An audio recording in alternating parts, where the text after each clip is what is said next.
Boa noite, Cirilo. Boa noite ao Edu Panzi e a todos. Ótima semana.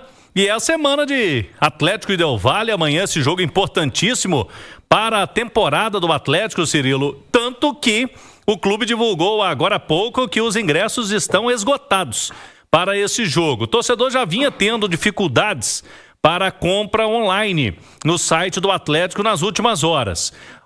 Neste momento, o Galo ainda tem algumas entradas que poderão retornar ao sistema, mesmo os ingressos esgotados. Eu vou explicar. Até hoje à noite, aqueles torcedores que compraram o pacote anual de ingressos Season Tickets, eles têm que fazer o resgate até 9h30 da noite de hoje. Se eles não fizerem, esses ingressos que sobrarem, né, que não forem confirmados, voltam para o sistema.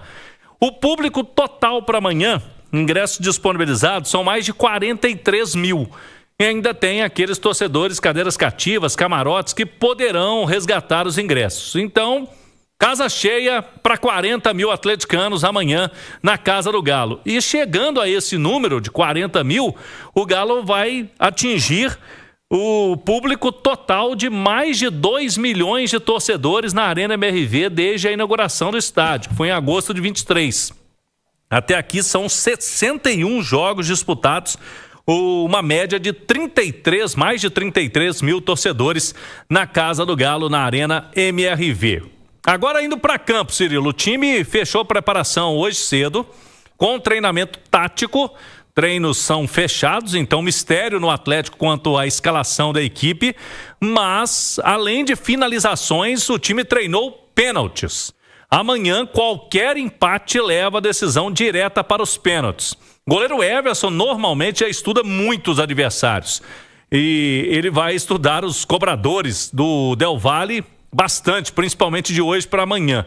Agora, o Sampaoli também pôde observar ali os cobradores de pênaltis hoje do Galo, quem está treinando melhor, quem que ele pode contar caso a decisão vá para os pênaltis. O Galo esse ano já eliminou o Flamengo na Copa do Brasil e o Bucaramanga, playoff da Copa Sul-Americana. Os dois jogos foram na Arena MRV com pênaltis. Lógico que amanhã o torcedor espera que não seja, né? Não seja necessário a decisão nos pênaltis. O Galo tem que vencer para avançar na Copa Sul-Americana. E para esse jogo, você destacou bem manchete. Sem o camisa 10, o Gustavo Scarpa está fora.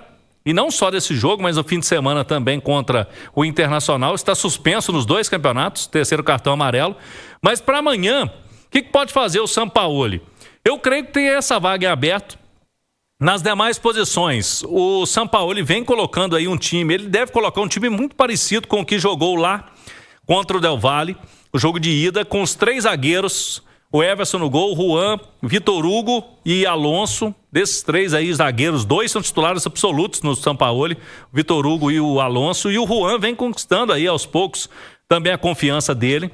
Nas alas, na direita fica essa interrogação, o Scarpa vem jogando por ali. Eu creio que o Natanael sai à frente dos demais. Saravia foi utilizado contra o Corinthians. Não gostou do que viu o Sampaoli no primeiro tempo. O Saravia não fez um bom jogo na visão do técnico. E depois disso não entrou mais, né? Não jogou contra o Del Valle nem contra o Ceará. E tem o Gabriel Menino, né? Fez ali também contra o Del Valle, mas não foi bem também. Foi intervalo de jogo substituído, entrou o Natanael. Testou o Biel por ali também, não deu certo contra o Ceará. Creio que o Natanael está à frente. Aí, dos outros, os volantes, Alan Franco e Igor Gomes, com o Bernardo, Dudu e Rony, creio que a tendência, Cirilo, é de novamente o Hulk ser opção no banco de reservas. Ô Edu, já comentamos sobre opções. Quero aquela opinião geral, o que você espera do jogo dessa terça-feira? Muita dificuldade.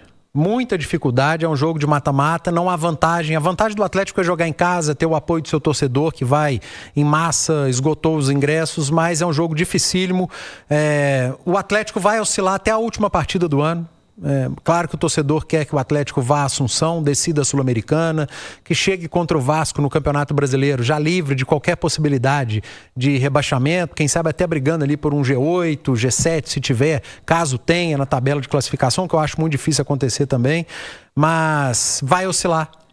Não tem como, o Sampaoli chegou no final da temporada, início de trabalho, demanda tempo, demanda paciência, o Atlético está envolvido em 2 competições, não dá para exigir que o Sampaoli escolha quem eu quero que ele escolha.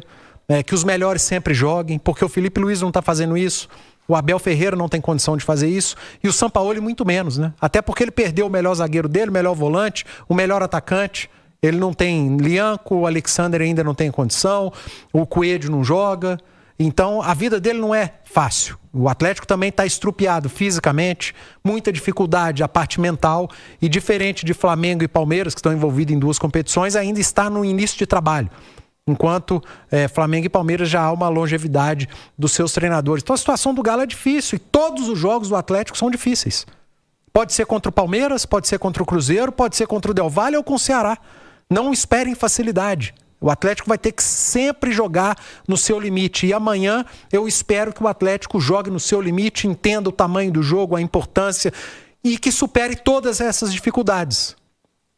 O Galo foi o único brasileiro envolvido em 2 competições que no jogo seguinte aos mata-matas venceu o seu jogo, né?